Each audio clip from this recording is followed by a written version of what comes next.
নির্বাচন নিয়ে ষড়যন্ত্র চলছে। নকল সিল বানিয়ে গুপ্ত একটি সংগঠন গণরায়কে নিজেদের পক্ষে নিতে চায় বলে মন্তব্য করেছেন বিএনপির চেয়ারম্যান তারেক রহমান।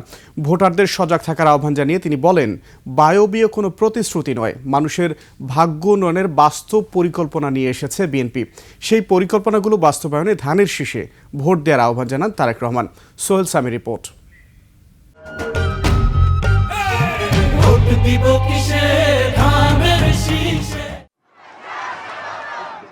নিজ নির্বাচনী আসন ঢাকা ১৭-র কামাল আতাতুর্ক এভিনিউ খেলার মাঠে জনসভার মাধ্যমে শেষ দিনের প্রচারণা শুরু করেন তারেক রহমান।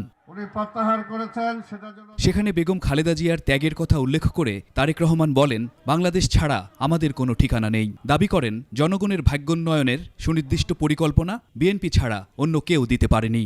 বিএনপি হচ্ছে বাংলাদেশের এই মুহূর্তে একমাত্র রাজনৈতিক দল যাদের একটি পরিকল্পনা আছে দেশ গঠন করা। বিএনপি হচ্ছে বাংলাদেশের একমাত্র রাজনৈতিক দল যাদের কর্মসূচি আছে দেশকে গঠন করা।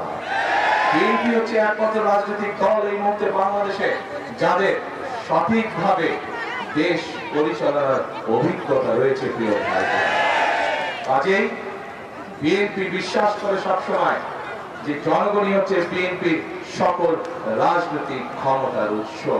এরপর যান ঢাকা ১০ আসনের কলাবাগান মাঠে। সেখানে উপস্থিত ঢাকাবাসীর সাথে ধানের শীষের প্রার্থীকে পরিচয় করিয়ে দিয়ে নিরাপদ ও বাস উপযোগী ঢাকা গড়তে ভোট চান তারেক রহমান।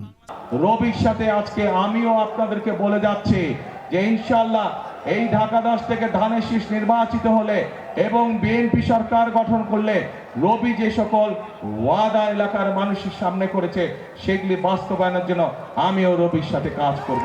ভোটারদের সতর্ক করে তারেক রহমান বলেন, ভুয়া সিল বানিয়ে গুপ্ত একটি সংগঠন নির্বাচনের ফলাফল নিজেদের পক্ষে নেয়ার ষড়যন্ত্র করছে।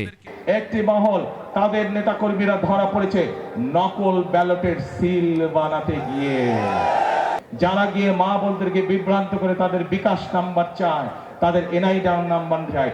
এই সকল ষড়যন্ত্র, গুপ্ত ষড়যন্ত্রকারীদের বিরুদ্ধে আপনাদেরকে আজকে সজাগ থাকতে হবে। তা না হলে শত শহীদের রক্তের বিনিময়, আত্মত্যাগের বিনিময় আমরা যে ভোটের অধিকারকে আজকে প্রতিষ্ঠিত করতে পেরেছি সেই অধিকার আবার হারিয়ে যাবে।